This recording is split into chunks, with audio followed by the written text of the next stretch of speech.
Muito obrigada a todos e muito boa tarde a todos, aos senhores professores, a todos os que estão presentes em mais esta sessão sobre, no contexto do grupo de seminários sobre os tribunais, o direito e a lei, conceitos indeterminados e prevenção do arbítrio.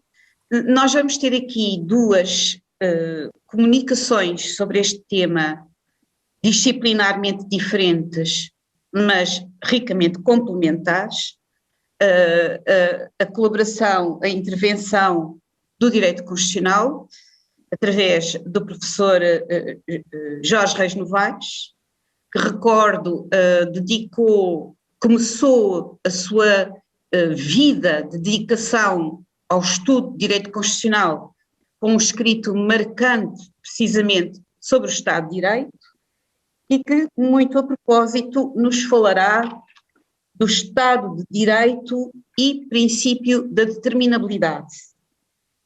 E teremos em seguida o Sr. Professor Dr. João de Oliveira Geraldes, que eu ainda não tinha cumprimentado e que cumprimento agora, civilista, professor na Faculdade de Direito da Universidade de Lisboa, mas também docente no mestrado de Bioética da Faculdade de Medicina da Universidade de Lisboa, consultor do Ministro dos Negócios Estrangeiros, do Presidente da Assembleia da República, vice-presidente da Comissão para a Negociação da Concordata com o Vaticano e que nos falará da determinação da morte e da colheita de órgãos.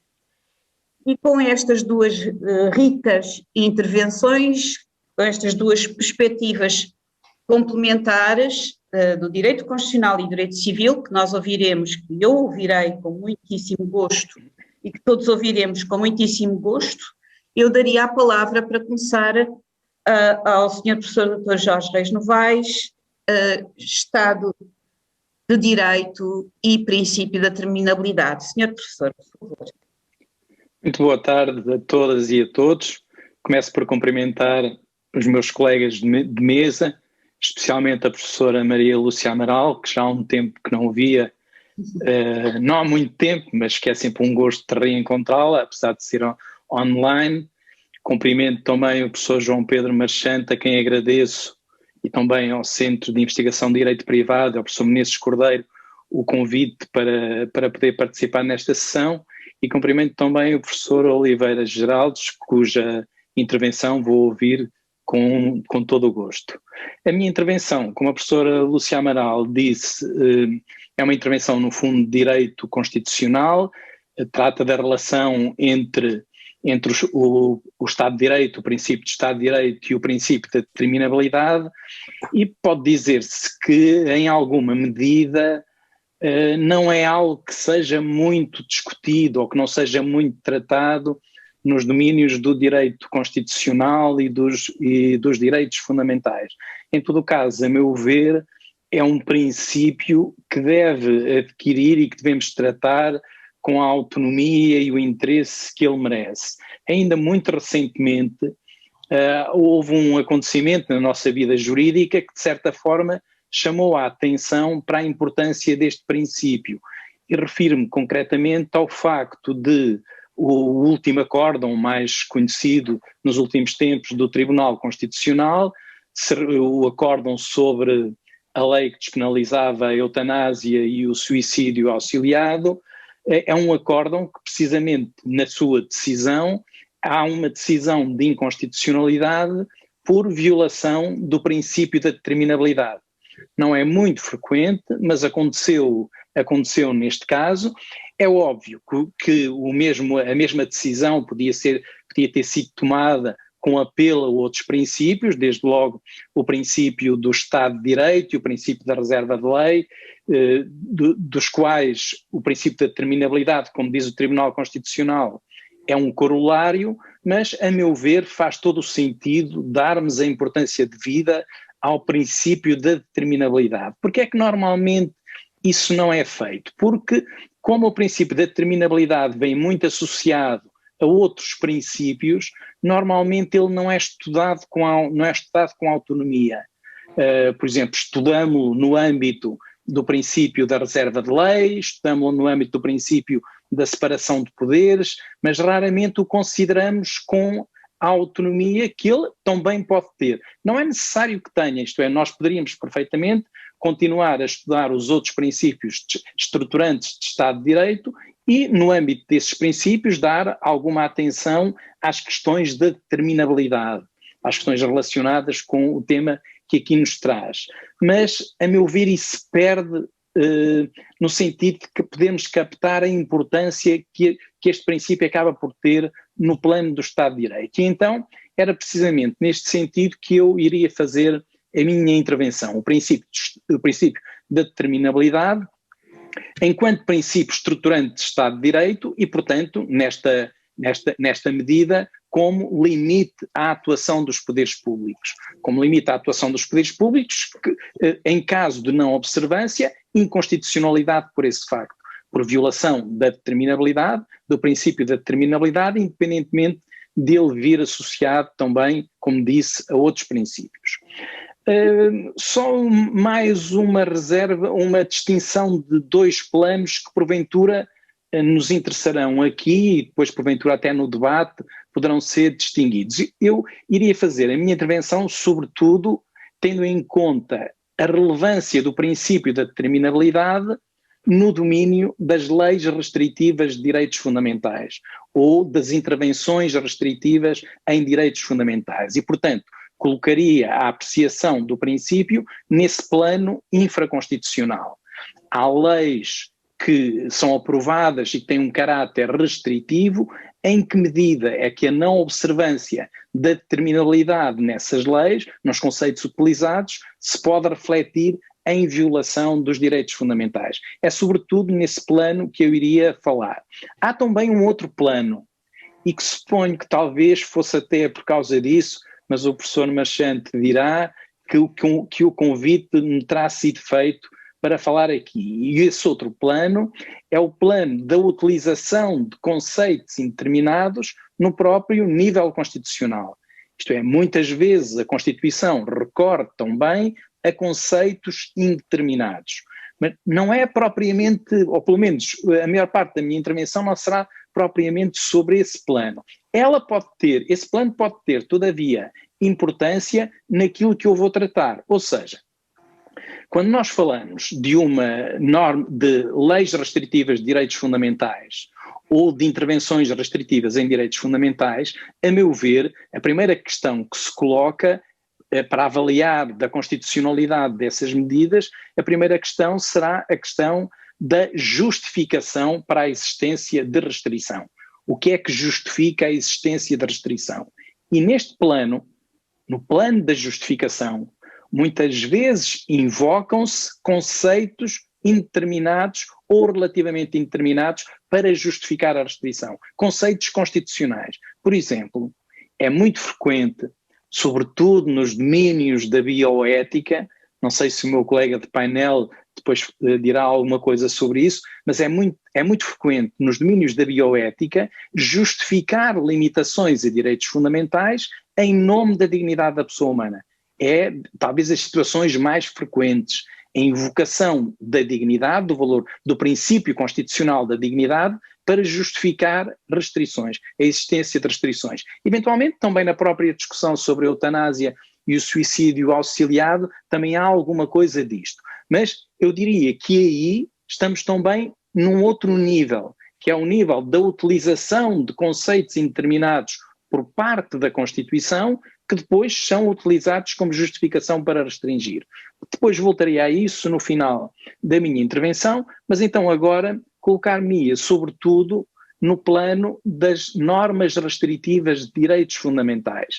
Em que medida é que uma norma restritiva de direitos fundamentais que recorra a conceitos indeterminados corre o risco de violar o direito por esse facto, pelo facto de, digamos que o conteúdo da restrição não ficar perfeitamente determinado no enunciado legislativo.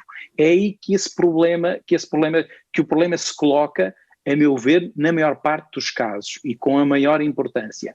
A lei restritiva, de certa forma, como que não esgota a restrição, recorre a este tipo de conceitos cujo alcance não é imediatamente perceptível e depois acaba por ser a administração ou o Poder Judicial a efetivar a restrição, naturalmente preenchendo previamente aquilo que não estava perfeitamente determinado na lei. Ora, este facto, esta possibilidade levanta problemas de constitucionalidade. E levanta problemas de constitucionalidade porque precisamente se trata de saber se com esta remissão para um preenchimento ulterior, o direito fundamental não acaba por ser lesado pelo facto também de serem violados outros princípios estruturantes, se quisermos. E é por isso que muitas vezes, em vez de se falar em violação da determinabilidade, fala-se nesses outros princípios. Que outros princípios? Eu alinharia 3 princípios muito associados a estas questões e que normalmente são invocados em associação a esta questão da indeterminação.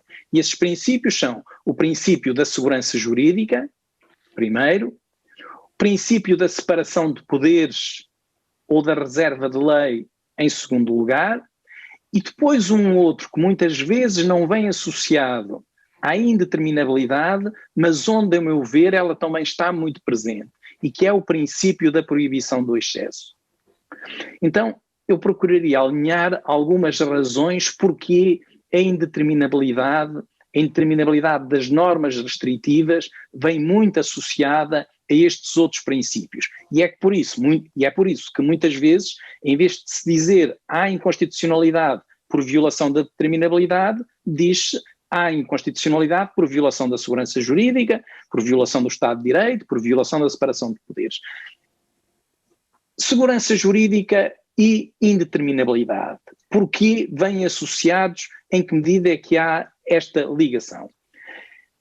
Em princípio, a primeira razão porque a segurança jurídica é afetada, e estamos a falar só de normas restritivas. A indeterminabilidade não se coloca só relativamente às normas restritivas, às normas sancionatórias, às normas proibitivas. A indeterminabilidade pode surgir em qualquer tipo de norma. E surge, porque digamos que não há direito sem algum grau de indeterminabilidade.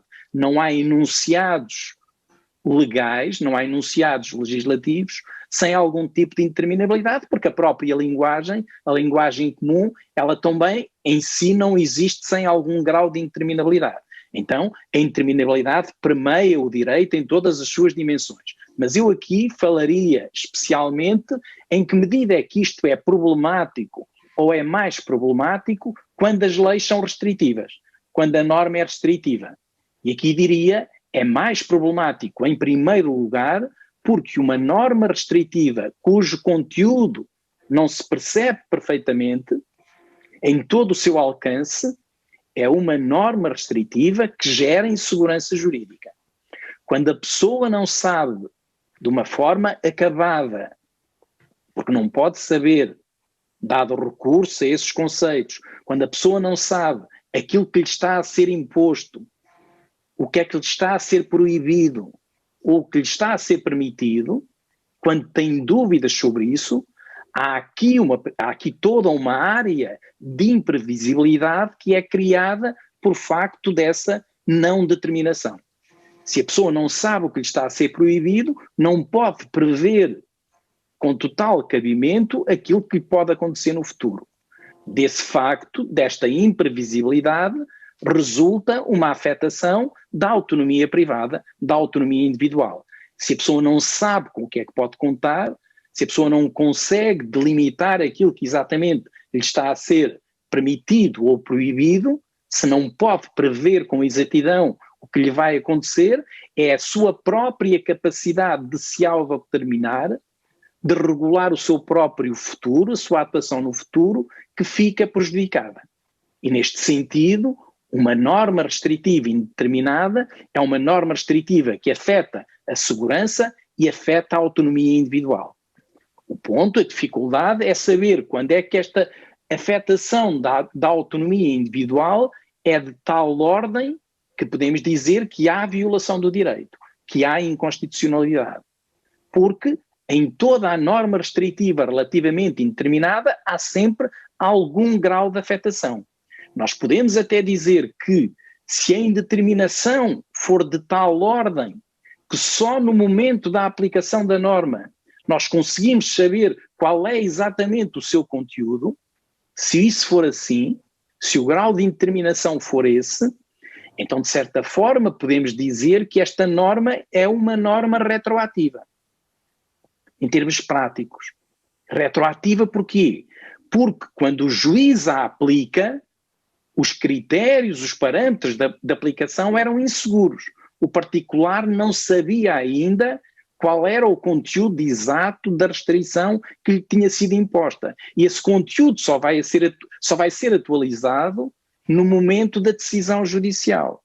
Isto significa que ele eventualmente vai ser punido, entre aspas, que ele vai ser sancionado ou vai ser afetado no seu direito sem que antes soubesse que o estava a ser.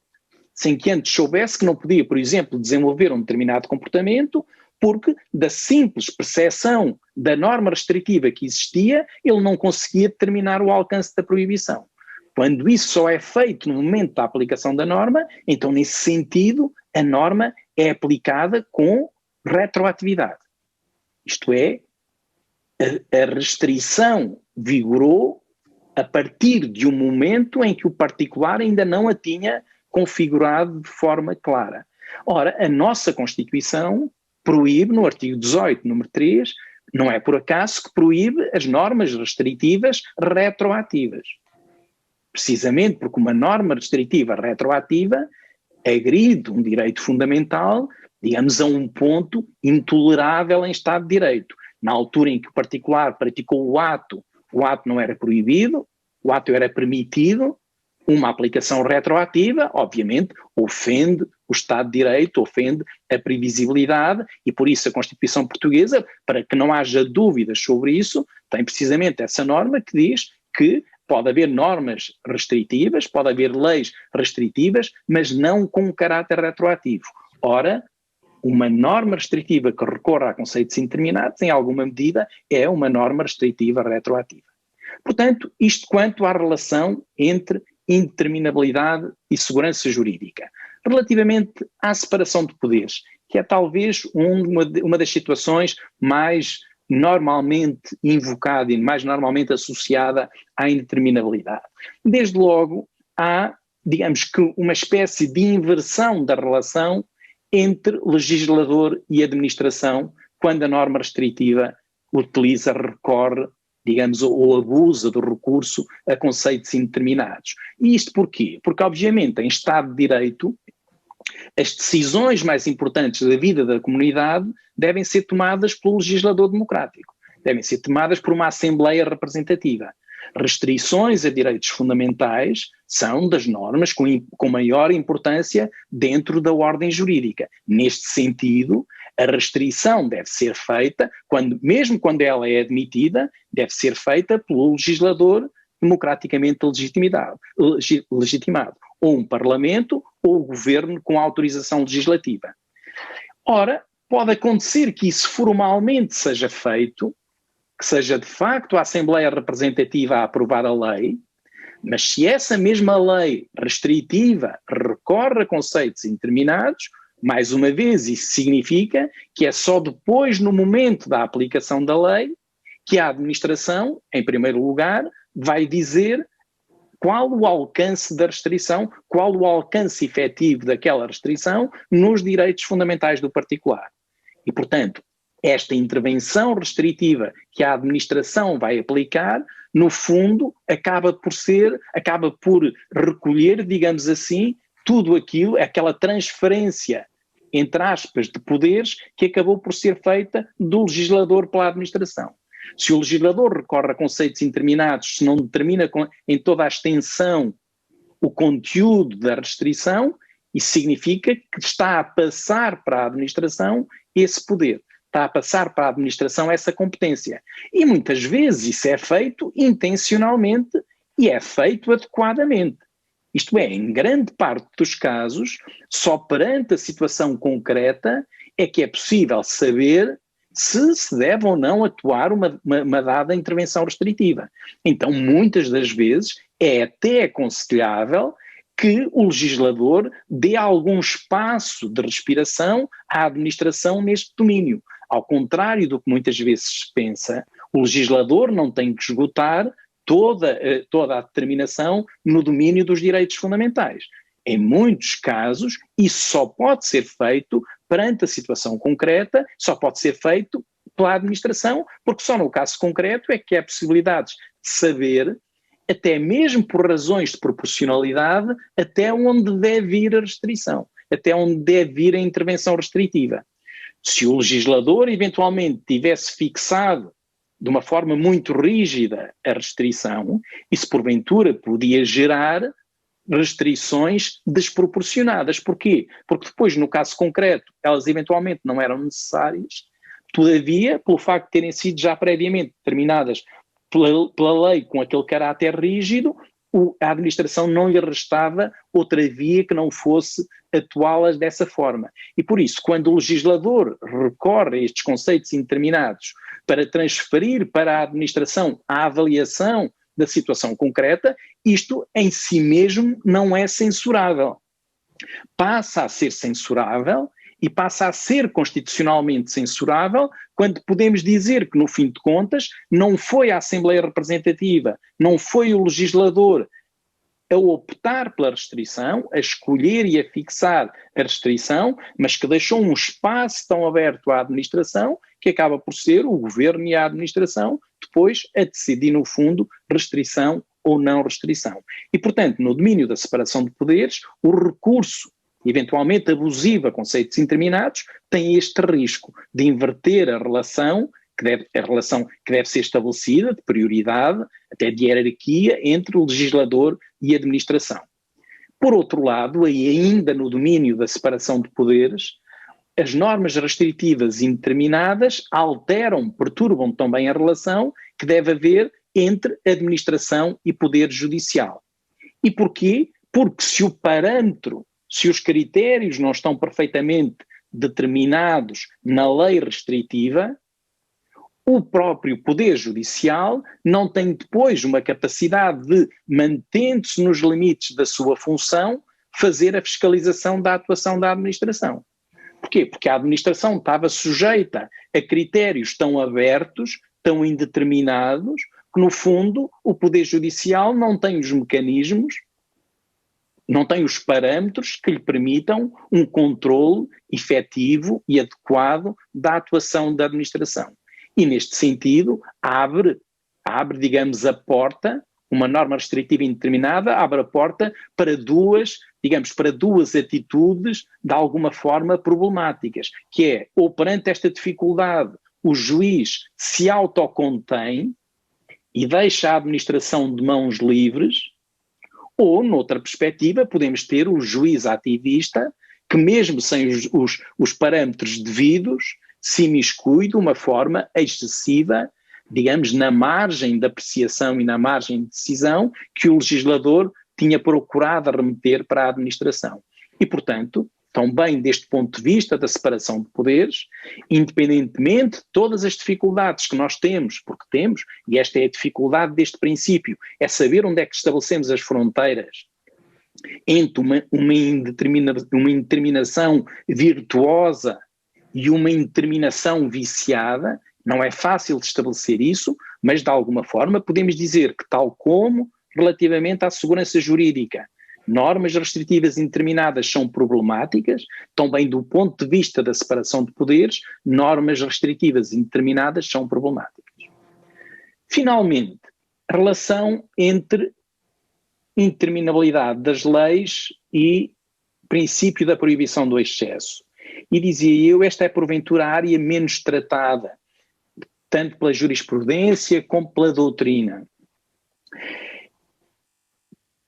Verifica-se o seguinte, verifica-se também numa norma restritiva que recorra a conceitos indeterminados de uma forma não perfeitamente cuidada, e repetindo aquilo que tenho estado sempre a dizer, do ponto de vista do particular, perante uma norma restritiva deste tipo, desconhecendo ele exatamente as fronteiras daquilo que pode ou não pode fazer, digamos que o cidadão médio, em princípio, pode reagir inibindo-se de atuar, mesmo quando não era essa a intenção do legislador. O legislador pode ter querido regular um comportamento que, do ponto de vista do legislador, podia não ter problemas, mas o facto de o ter regulado com recurso a este tipo de conceitos pode gerar, no particular, a dúvida se pode ou não pode desempenhar aquela atividade, se lhe é ou não permitido desempenhar aquela atividade. Um particular cuidadoso, se quisermos, não sabendo se aquilo lhe é ou não é permitido, pode se inibir num comportamento, mesmo quando isso não estava na intenção do legislador. Normalmente nas aulas, por vezes, dou um exemplo, é que os alunos são muito sensíveis. Por exemplo, imaginando-se que havia uma norma no regulamento da faculdade que dizia que os alunos devem apresentar-se nas provas de exame, nas provas orais, adequadamente vestidos.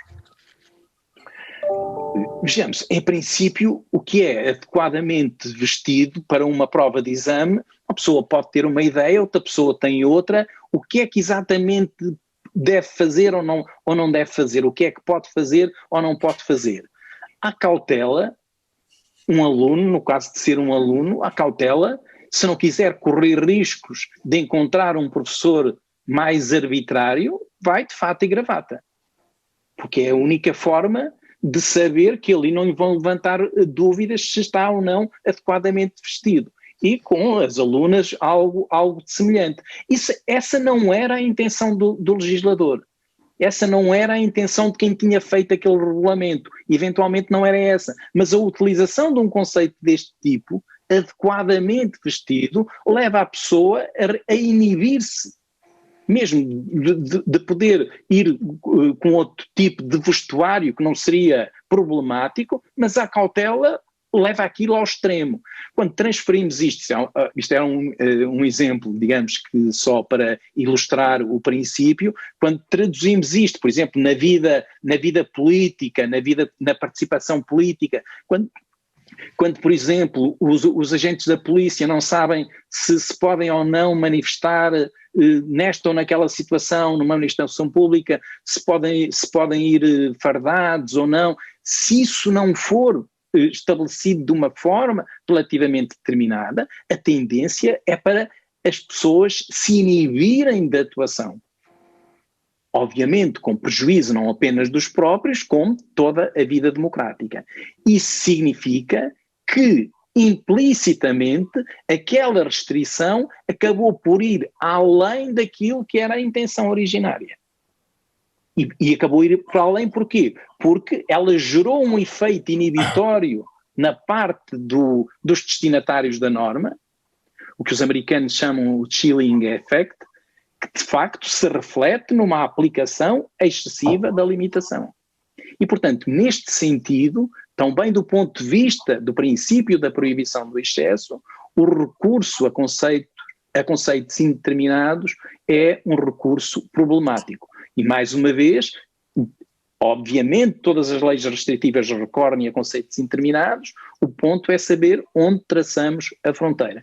Eu não sei quanto mais tempo ainda terei, pedi à professora Lúcia Amaral se me pode dar uma orientação nesse sentido.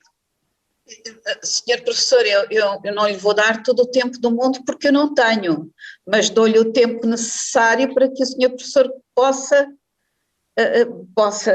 terminar o seu raciocínio. Por favor. Então, sim, voltaria então àquele ponto que tinha deixado em aberto. Agora já não no plano das normas restritivas, mas no plano da própria Constituição. E, por exemplo, em relação àquele princípio dignidade da pessoa humana. Nós partimos de um princípio que penso que é comum a toda a gente, que é o princípio da dignidade da pessoa humana, como a própria Constituição diz, é um princípio, é um pilar do Estado de Direito, e portanto, se quisermos, é o princípio dos princípios onde assentam os Estados de Direito do nosso tempo. Nessa parte, isso é indiscutível. Mas quando vamos para o preenchimento do conceito, aí o espaço de divergência e o espaço de desacordo aumenta de uma forma extraordinária. E então nós temos aqui, digamos que a contradição, que é o princípio onde no fundo assenta tudo, ser um princípio, quando vamos procurar determinar o seu conteúdo, gera um maior desacordo. Como é que nós fazemos assentar um Estado de Direito num princípio que pode ser invocado num caso concreto, por exemplo, naquele de eutanásia, a favor de uma ou de outra posição? As alternativas são, ou pura e simplesmente aplicamos aquele princípio, cada aplicador de direito, de acordo com a sua própria visão do que é a dignidade da pessoa humana, o que é inadmissível, obviamente, quer seja um juiz, quer seja a administração, obviamente as pessoas não podem e devem viver a sua vida de acordo com a concepção que têm de uma vida digna e da sua própria dignidade. Já não podem aplicar um conceito constitucional exclusivamente de acordo com aquilo que eles próprios pensam que é o conteúdo mais adequado para aquele princípio. Portanto, como é que nós resolvemos uma contradição deste tipo? No fundo, acaba por não ser muito diferente daquilo que fazemos em todo o domínio dos direitos fundamentais e em todo o domínio dos princípios estruturantes. Talvez aqui, no caso da dignidade, isso seja mais evidente, dada a extrema indefinição daquilo que devemos entender pelo conteúdo normativo da dignidade da pessoa humana.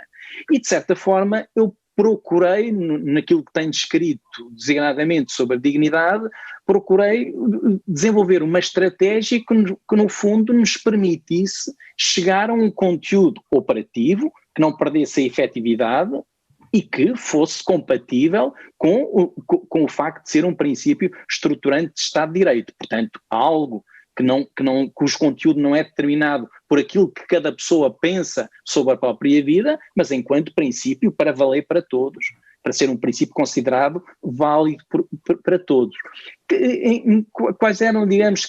Qual era a estrutura dessa estratégia de determinação do conteúdo? Do meu ponto de vista, a principal noção deveria ser esta. Deveria ser este princípio, pela importância decisiva que tem, só pode ser um princípio estruturante de Estado de Direito quando, relativamente aos critérios, aos parâmetros que impõe, todos nos possamos reconhecer nele, e quando digo todos, dentro de um pluralismo razoável, todos nos reconheçamos dentro daqueles parâmetros.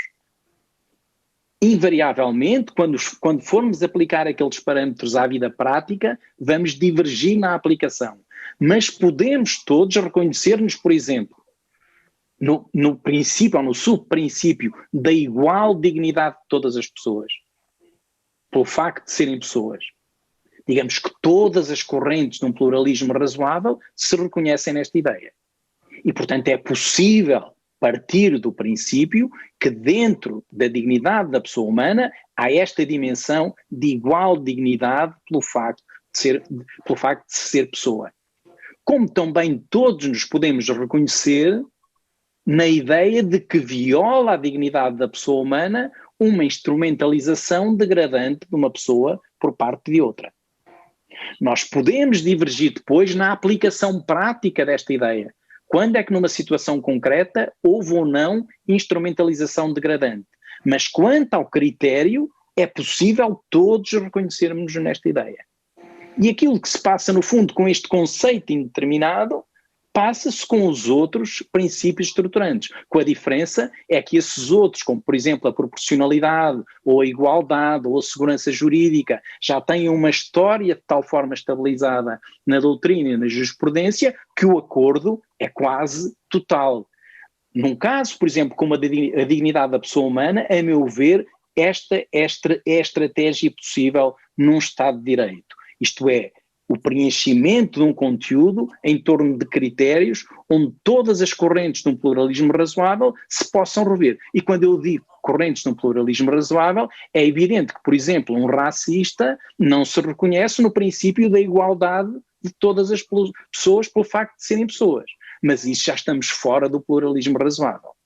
Quando eu digo pluralismo razoável é neste sentido, no sentido de que várias correntes com uma grande diferença, com um grande desacordo de natureza filosófica, política, ideológica, religiosa, podem convergir em determinados parâmetros, em determinados critérios.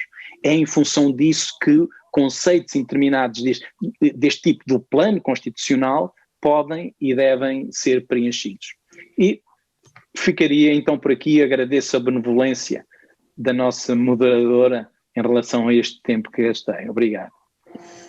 Não, senhor professor, não é benevolência, é justiça. Eu agradeço muito a sua riquíssima intervenção e desde já lhe digo que é com grande pena minha que não vou ficar para o debate, porque também eu nele gostaria de participar, mas foi riquíssima e particularmente a sua última conclusão sobre, não diria a determinabilidade, mas mais do que isso, a possibilidade de partilha, de compreensão, com participação intersubjetiva e um entendimento comum sobre o que é a base da República, como recorte do pluralismo razoável, essa sua última conclusão, uma conclusão riquíssima de conteúdo e que, por certo, creio que determinará que será na origem de um debate também profícuo.